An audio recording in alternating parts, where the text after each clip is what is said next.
আমাদের পৃথিবীতে ভালো এবং খারাপ উভয় ধরনের মানুষই রয়েছে। কোনো জায়গারই সব মানুষ ভালো নয়। ভালো মন্দ নিয়ে আমাদের সমাজ। আজকের গল্পটা ফরিদপুর গ্রামের কমল নামের এক কলা ব্যবসায়ীকে নিয়ে। কমল ছিল খুবই অসৎ প্রকৃতির লোক। সে অনেক চড়া দামে মানুষের কাছে কলা বিক্রি করত।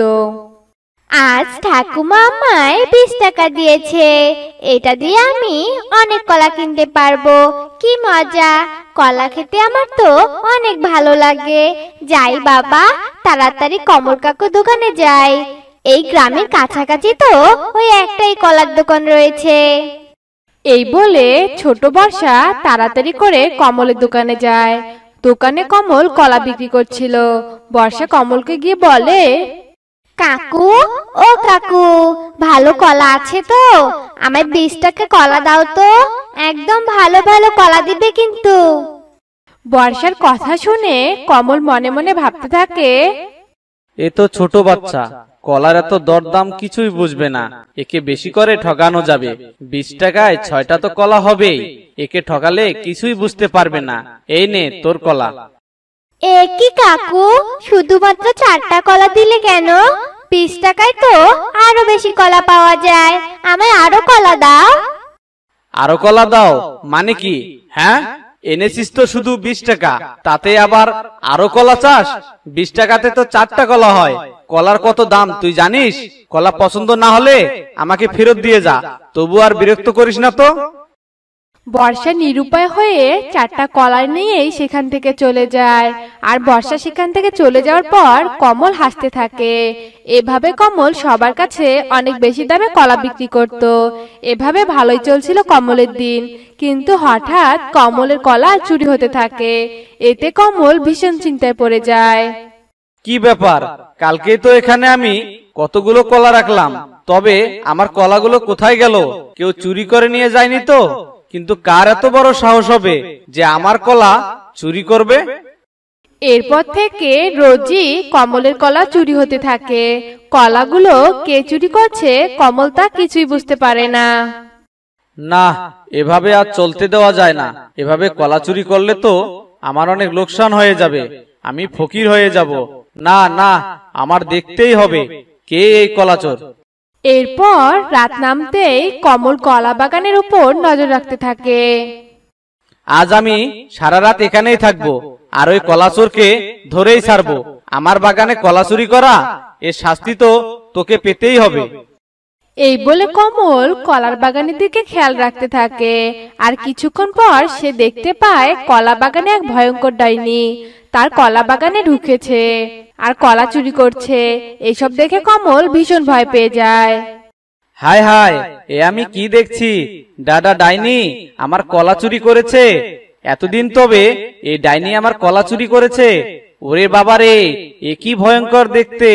ডাইনিটা আমাকে দেখলেই তো। এসব বলতে বলতে কমল জ্ঞান হারিয়ে ফেলে।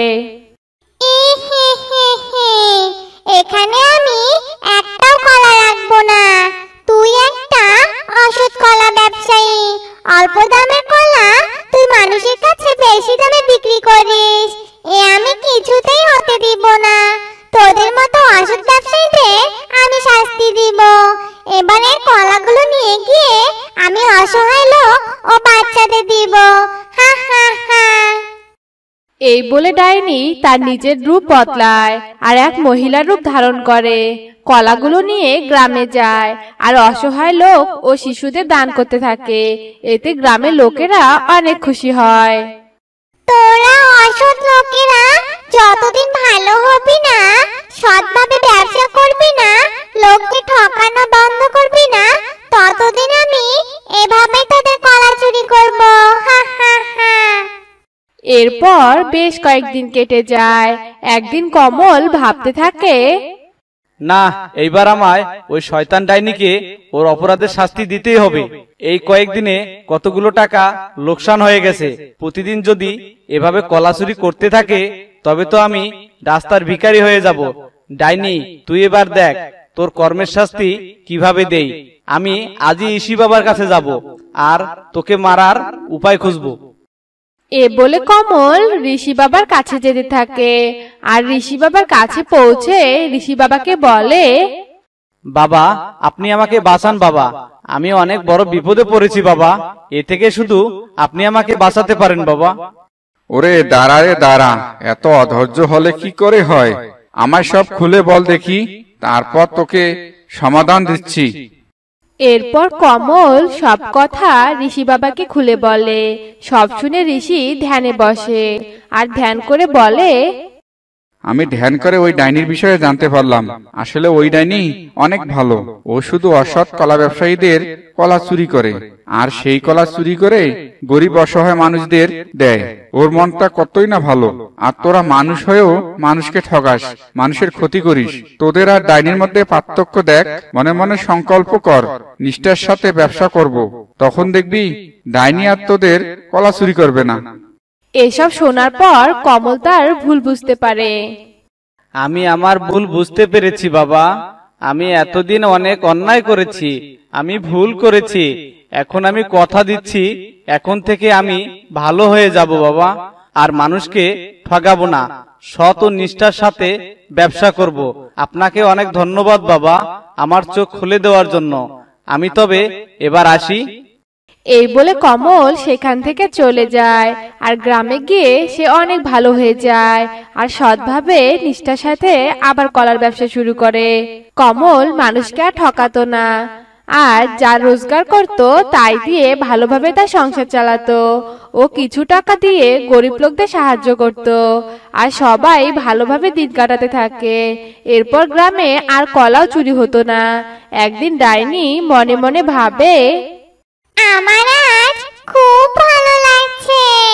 এই গ্রামে সকল ব্যবসায়ী ও অন্যান্য ব্যবসায়ীরাও সৎ হয়ে গেছে। আমার তবে আর এখানে থেকে কোনো কাজ নেই। আমায় এবার অন্য গ্রামে যেতে হবে। হা হা হা। ওই যে জঙ্গলে একটা ছোট বাড়ি দেখা যাচ্ছে, ওই বাড়িতেই থাকে শায়লা। শায়লা ভীষণ একা, তার কেউ নেই। সেই সকাল থেকে ঘুরছি, কোথাও তো কোনো খাবার পেলাম না। তবে বনে ঘুরতে আমার ভালোই লাগে। যাকগে, আমি আরেকটু ঘোরাঘুরি করে দেখি কোনো ফল চোখে পড়ে কিনা। এসব কথা বলে শায়লা ঘুরতে থাকে। হঠাৎ শায়লা দেখতে পায় একটা পাখি একটা বড় টমেটো নিয়ে উড়ে যাচ্ছে। ওই তো একটা পাখি একটা টমেটো নিয়ে উড়ে যাচ্ছে। আমি বরং ওই টমেটোটাই ওই পাখির কাছ থেকে নেওয়ার ব্যবস্থা করছি, তবে ওই টমেটোটা খেয়ে আমার ক্ষুধা মিটাতে পারবো। এসব কথা চিন্তা করে শায়লা একটা পাথর তুলে ঢিল ছুঁড়ে। তখনই ঢিলটা গিয়ে টমেটোতে লাগে আর টমেটোটা উপর থেকে মাটিতে পড়ার জন্য টমেটোটা ফেটে যায়। আর টমেটোটা ফেটে যাওয়ার সাথে সাথে টমেটোর মাঝখান থেকে একটা বিষকন্যা বেরিয়ে আসে। সে কি কাণ্ড! টমেটোতে বিষকন্যা! এ আমি কি করলাম?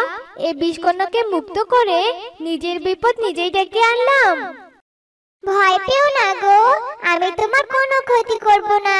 তুমি যে আমায় এ পাখির হাতে কবল থেকে বাঁচিয়েছো, বরং আমি তার জন্য তোমাকে পুরস্কৃত করব। তুমি চলো আমার সাথে।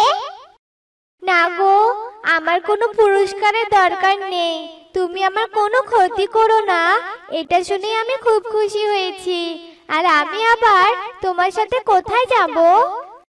তুমি ভয় পেও না তো, আমি বললাম তো তোমার কোনো ক্ষতি করব না। তুমি একবার আমার উপর ভরসা করো আর আমার সাথে চলো না। এরপর বিষকন্যার কথা মতো শায়লা তার সাথে যায় আর বিষকন্যা শায়লাকে বিষমাতার কাছে নিয়ে যায়। আর বিষকন্যা বিষমাতাকে শায়লার উপকারের কথা বলে। তুমি আমার মেয়ের এত বড় উপকার করেছো, তুমি সত্যি অনেক ভালো।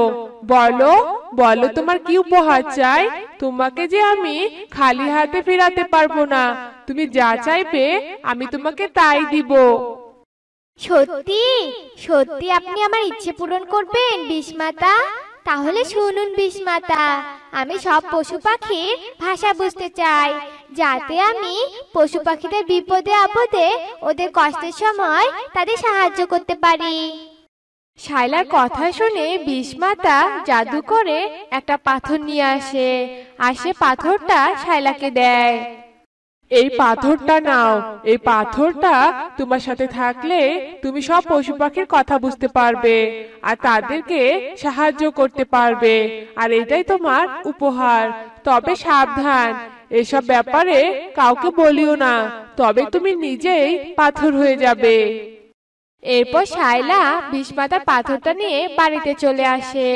এরপর বেশ কয়েকদিন কেটে যায় আর সত্যি বিষমাতার পাথর শায়লার কাছে থাকার কারণে সে সব পশু পাখির ভাষা বুঝতে পারত। উফ, কি যে করি, বড্ড খিদে পেয়েছে। পুরো জঙ্গলটাতে খুঁজলাম, কোথাও খাবার খুঁজে পেলাম না। জঙ্গলে বোধহয় খাদ্য সংকট দেখা দিয়েছে। তবে এবার আমি কি খাবো? আরে তুমি বুঝি কষ্ট পাচ্ছ? তবে তুমি এখানেই থাকো, আমি তোমার জন্য খাবার নিয়ে আসছি। এ কথা বলে শায়লা দ্রুত সেখানে চলে যায় আর কাককে কিছু খাবার খেতে দেয়। অদ্ভুত ব্যাপার, আমার যে খিদে পেয়েছে তুমি কি করে বুঝলে? আমার জন্য খাবারও নিয়ে এলে তুমি?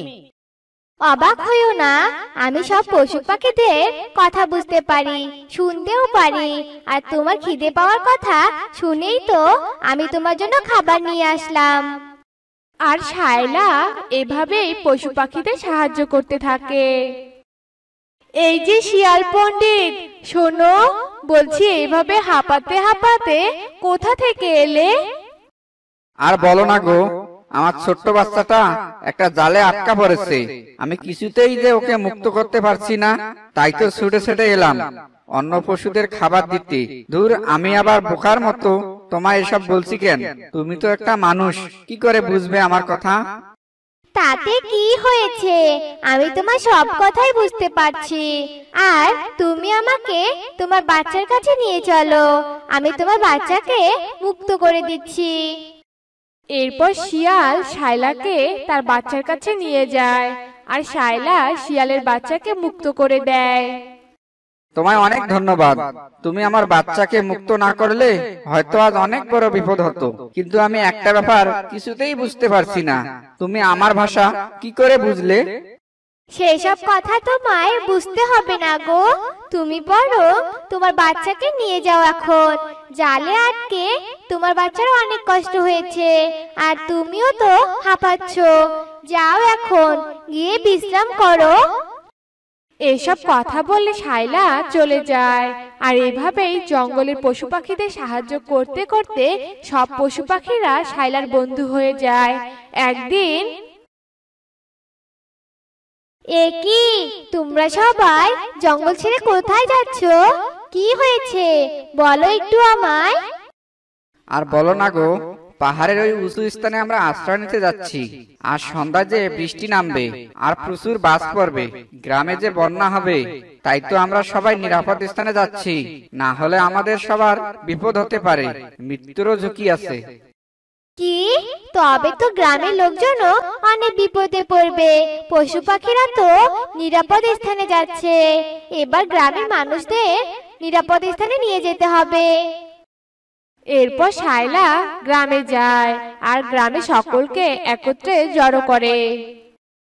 শুনো সবাই, আমি জঙ্গলে পশু পাখিদের কাছে শুনে এলাম আজ অনেক ঝড় বৃষ্টি হবে, অনেক জোরে জোরে বাজ পড়বে, প্লাবন হবে। তোমরা সবাই দ্রুত পাহাড়ের উঁচু স্থানে আশ্রয় নাও।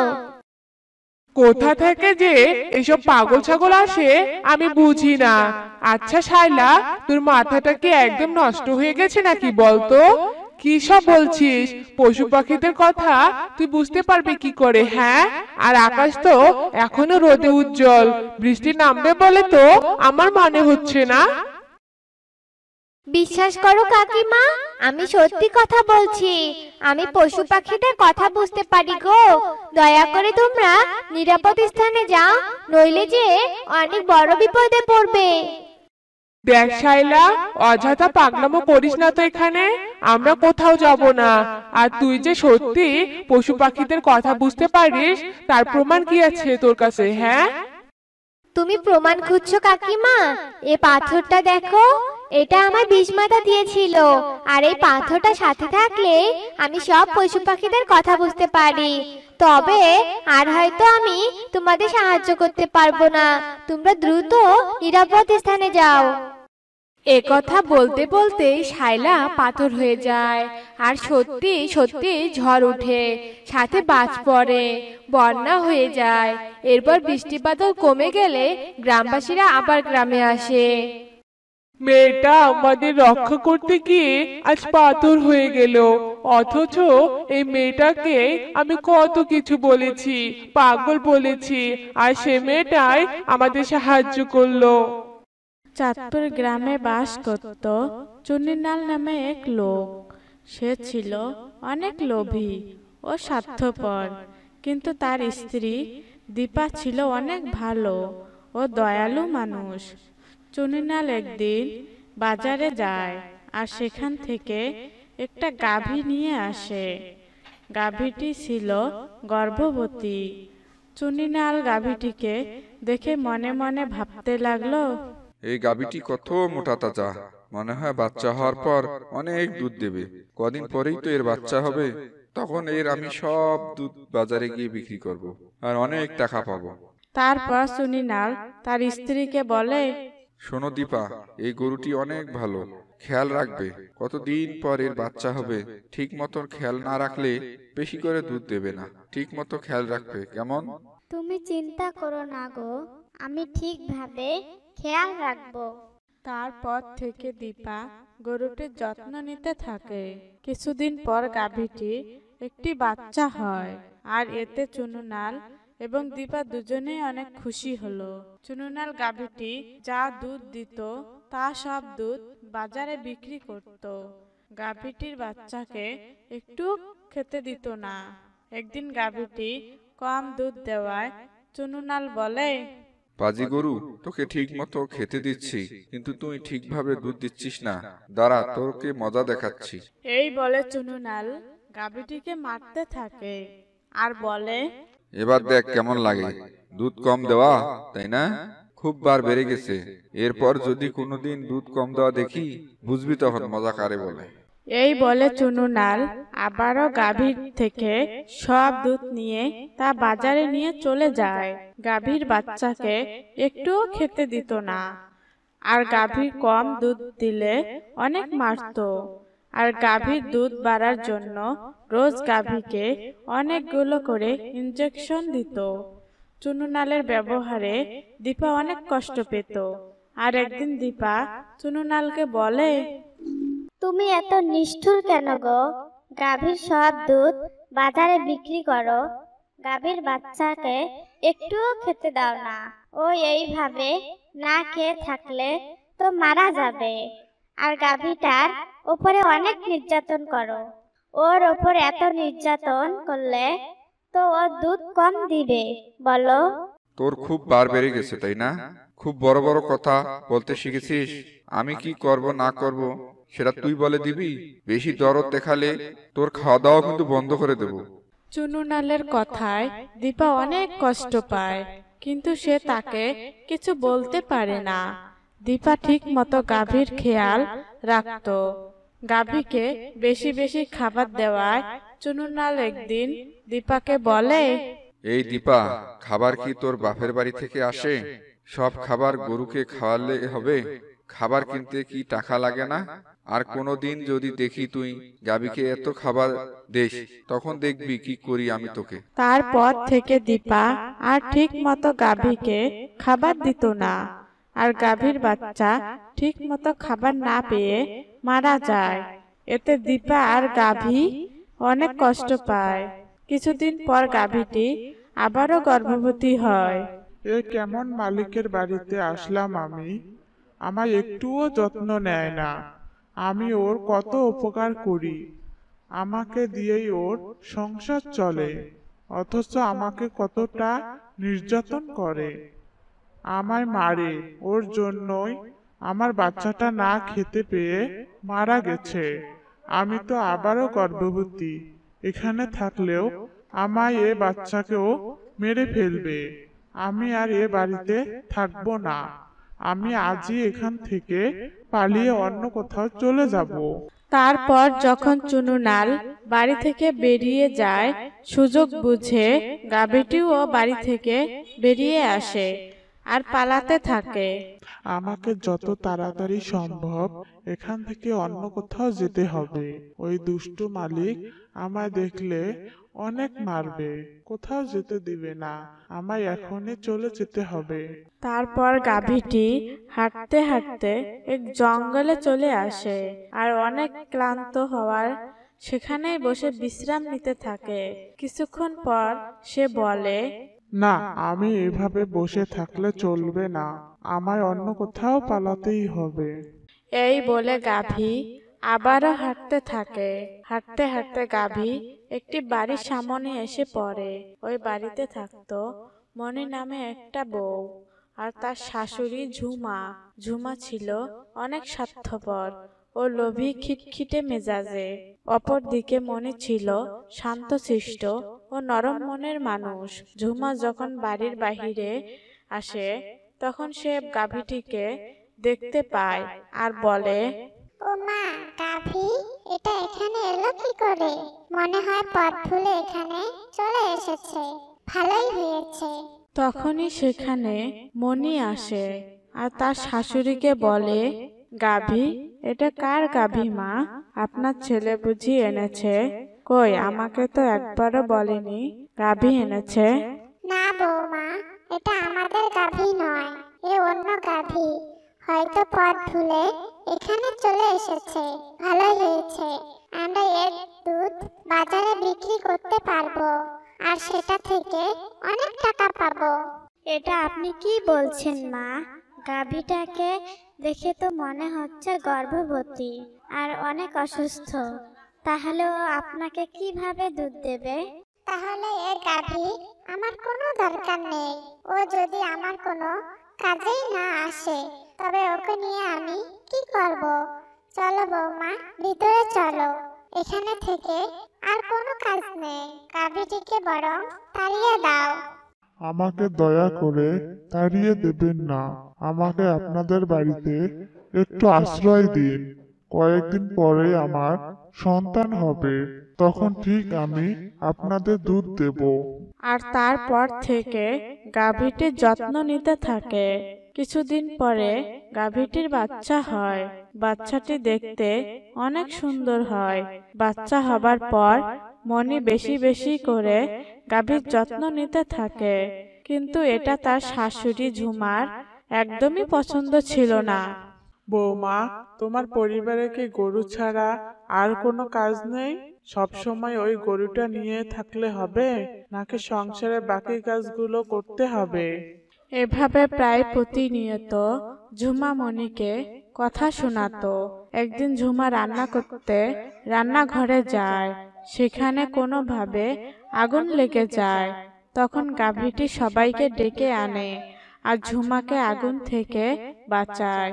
ঝুমা তখন তার নিজের ভুল বুঝতে পারে আর গাভীকে বলে, তুমি আমায় ক্ষমা করে দাও, আমি তোমার সাথে অনেক অন্যায় করেছি, তোমায় মেরেছি, সব সময় তোমার সাথে খারাপ ব্যবহার করেছি। আজ সেই তুমি আমার জীবন বাঁচালে। আমি আমার ভুল বুঝতে পেরেছি। নিরীহ প্রাণীদের সাথে খারাপ ব্যবহার করা ঠিক না। বিপদে তারাও মানুষদের পাশে দাঁড়ায়। তারপর ঝুমা বৌমার কাছেও ক্ষমা চায়। বৌমা, তুমি আমায় মাফ করে দাও। আমি তোমার সাথে অনেক খারাপ ব্যবহার করেছি। শাশুড়িরা নিজের মায়ের মতো হয়, কিন্তু আমি কখনো তোমায় মায়ের মতো ব্যবহার করিনি। এসব আপনি কি বলছেন মা? আমি আপনার ওপর কোনো রাগ করিনি, আপনি তো আমার মা। তারপর থেকে ঝুমা ও মনি গাভীটির অনেক খেয়াল রাখতো আর যত্ন নিত। তারা সুখে শান্তিতে তারা তিনজন ভালোই দিন কাটাতে লাগলো।